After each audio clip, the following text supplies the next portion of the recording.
But right now we're going to have some fun finding out about an author, and you do workshops. It's been so long. Christy was on the show back in 2001, I looked. Yeah. About 4 or 5 times with her group. And so now she's back here. She's an author now, and she's written a book, Let My Legacy Be Love, story of discovery and transformation. So tell us about it. Well, the book, as it ended up, is different than what I originally was going to do. That's a good thing. Yeah, it That's was a good really thing. a good thing, because I had an idea back in 2014. I mean, it was always on my heart to write a book, and I just knew that because I'm a writer. I love writing. Well, you're a creative person. Creative, yeah. And I worked in business all the time, and I worked in numbers, so writing was something that I could do that really fed my soul, where the numbers feed my brain.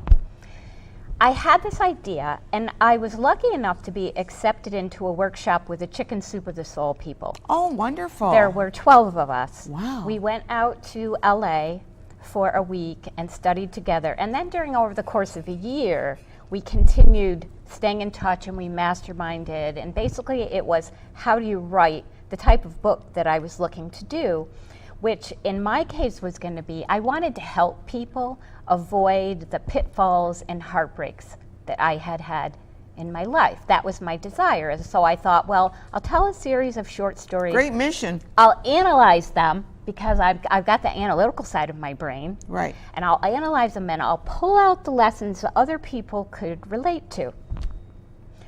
I came back home, and I started working, and I worked for about 3 months. And I had written a bunch of stories and sent them out to a few friends for some feedback. Like I did, and found out that's not so good. Yeah, well, one of my friends... My first 2 were great. The last one, not so not good. so much. Well, my one friend sent back, and she said, these are really good. I didn't know you were such a good writer. I have some ideas. Do you want to talk? And I said, sure. So we started basically swapping stories. And we had been friends for 11, 12 years, like best friends, knowing each other really well. As we got into one of the stories, I was talking about how my second marriage had broken up, and I was absolutely devastated. Like one time, okay, twice. Yeah.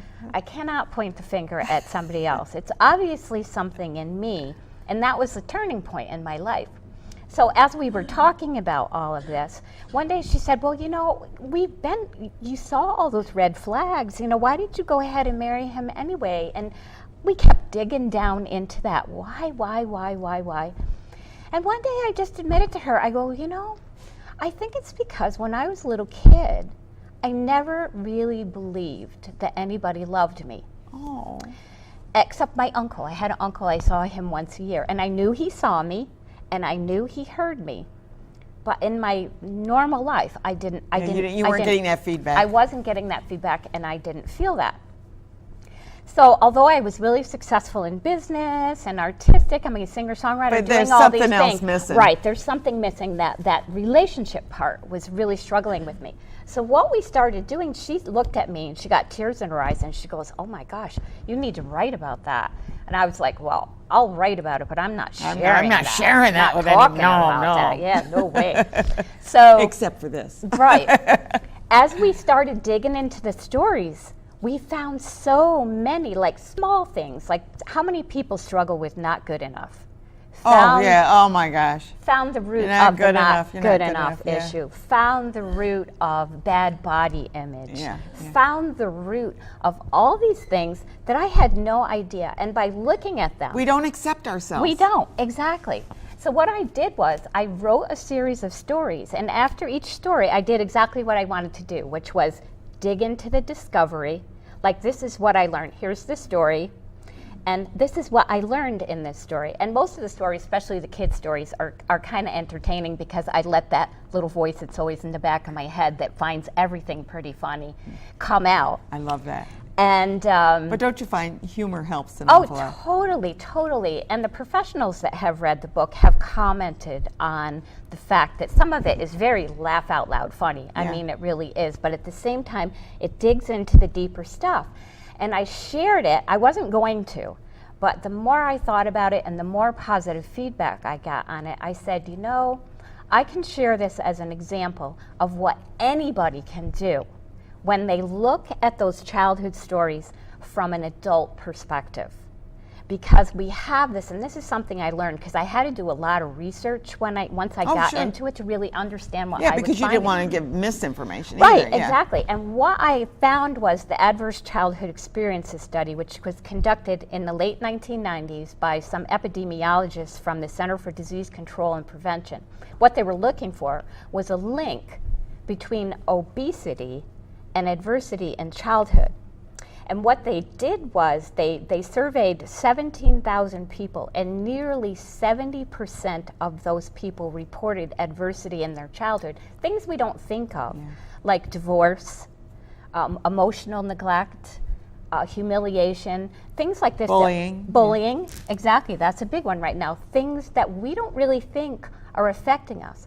But our brains, if you stop and think about it when we're children, are like sponges. Cataloged. They're coming in and they are wiring in behavior patterns that we're inadvertently, unknowingly, we are victims of our own brains. Of our own brain. Yeah.